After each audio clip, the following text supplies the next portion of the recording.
इस बंदे का नाम राहुल है। बहुत ही हार्डवर्किंग लेकिन उतना ही फ्रस्ट्रेटेड आईटी एम्प्लॉई है। इसको आईफोन 15 बहुत पसंद है और इसे खरीदने के लिए वह कई महीनों से सैलरी सेव कर रहा था।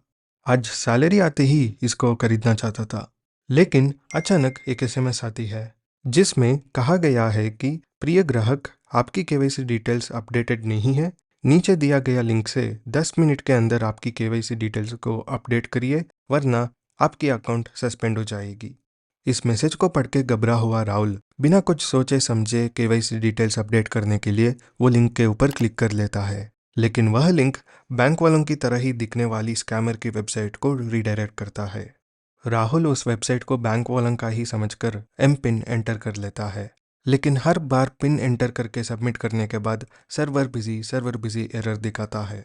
तो राहुल फ्रस्ट्रेट होकर थोड़ी देर बाद वेबसाइट चेक करने के बारे में सोचता है।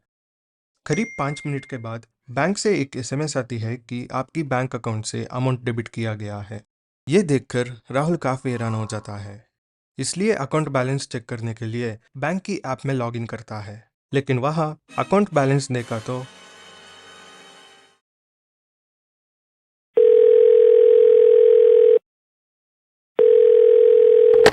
नमस्कार जी, मैं स्टेट बैंक सपोर्ट से वैष्णवी बात कर रही हूँ। फ्रॉड हुआ अमाउंट का रिफंड मांगने के लिए राहुल स्टेट बैंक सपोर्ट को कॉल करता है, लेकिन रिफंड के लिए बहुत रिक्वेस्ट करने के बाद भी बैंक वालों का एक ही जवाब होती है। सर, प्रॉब्लम आपकी तरफ से हुआ है। बैंक इसके लिए किसी भी तरह रिस्पॉन्सिबल नहीं है, तो बेटर आप साइबर पुलिस को कंप्लेन करिए। इसी तरह की बातें बहुत देर तक चलती है, पर कुछ भी हो बैंक वाले कहते हैं कि हम अमाउंट रिफंड नहीं कर सकते। आखिरकार राहुल हार मानकर साइबर पुलिस को कंप्लेन करके चुप हो जाता है। इस दुनिया में सिर्फ अच्छे लोगों को ही बुरा होता है। छे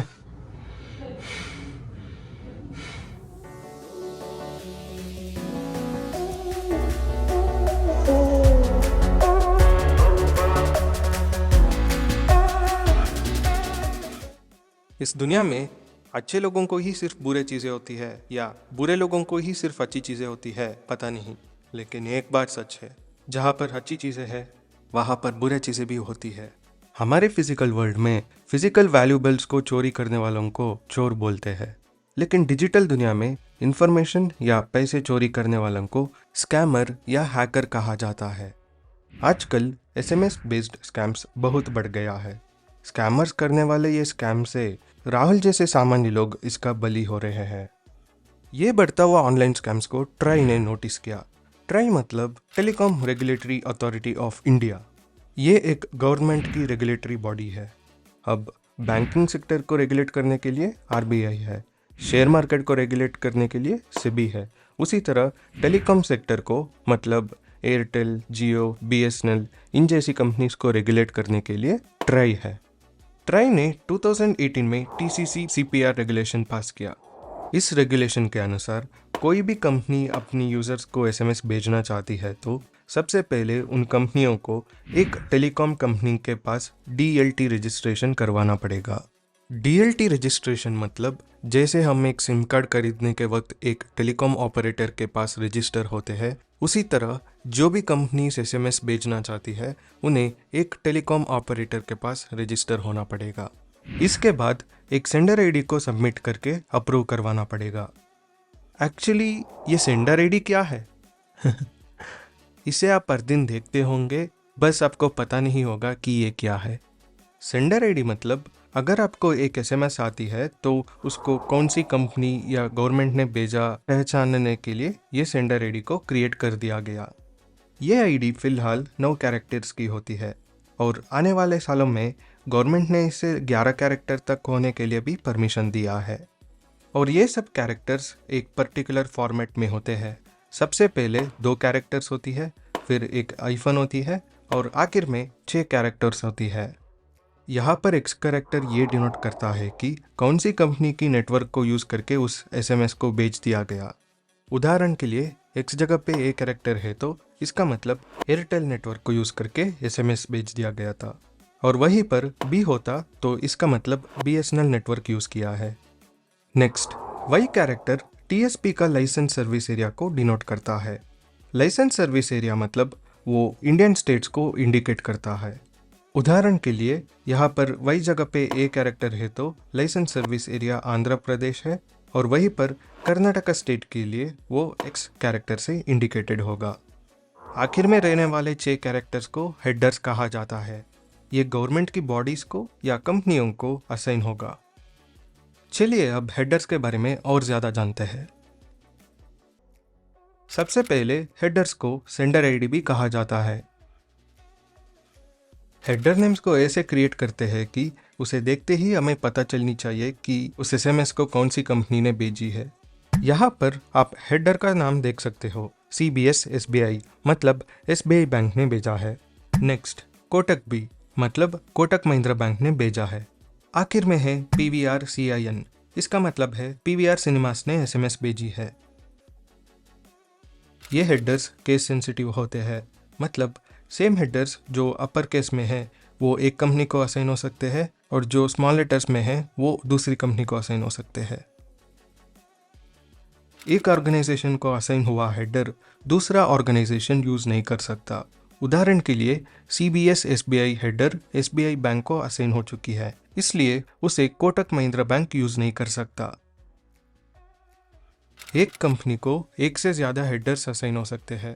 उदाहरण के लिए अगर SBI बैंक को कंसिडर करें तो वो अलग अलग पर्पसेस के लिए अलग अलग हेडर्स को रजिस्टर किया है। तो अगर आपके पास SBI में अकाउंट है और आपने UPI ट्रांजैक्शन किया है तो उसके रिलेटेड SMS आपको SBI UPI हेडर से आएगा।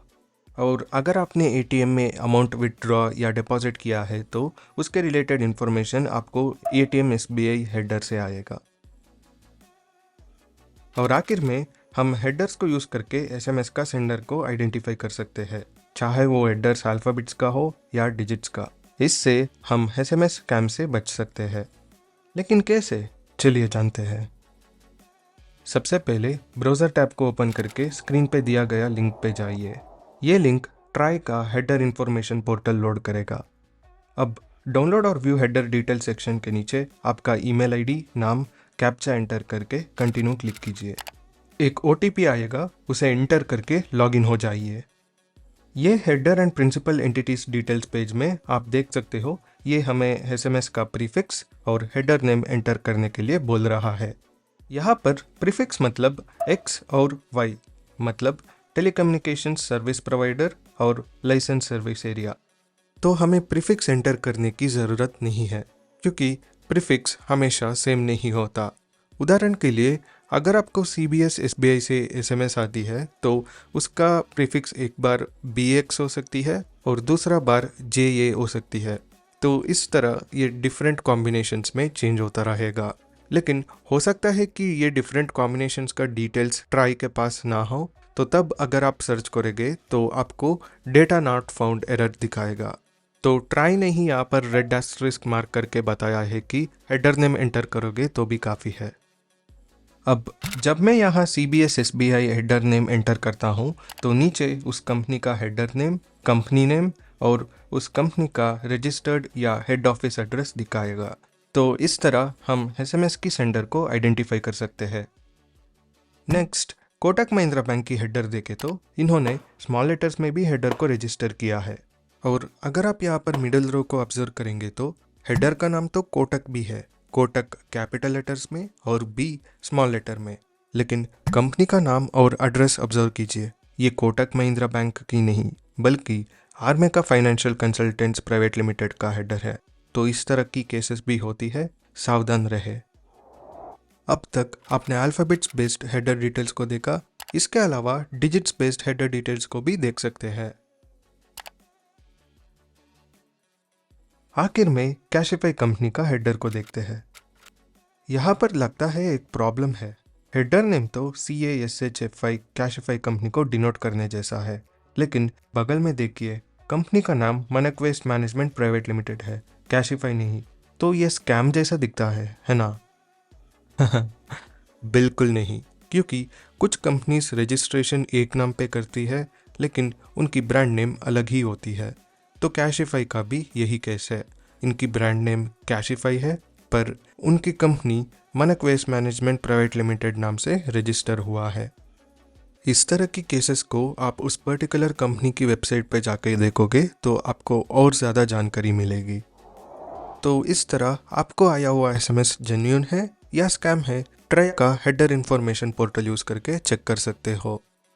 इस वीडियो में आपने SMS हेडर्स के बारे में बहुत कुछ सीखा है, मगर सिर्फ आप सीखे तो काफ़ी नहीं है। प्लीज़ दूसरों के साथ भी ये वीडियो शेयर कीजिए ताकि वो भी सीख सके, क्योंकि बस मेहनत से पैसा कमाना ही नहीं, उसे उतना ही सुरक्षित रखना होगा, वरना बहुत आसानी से खोएंगे।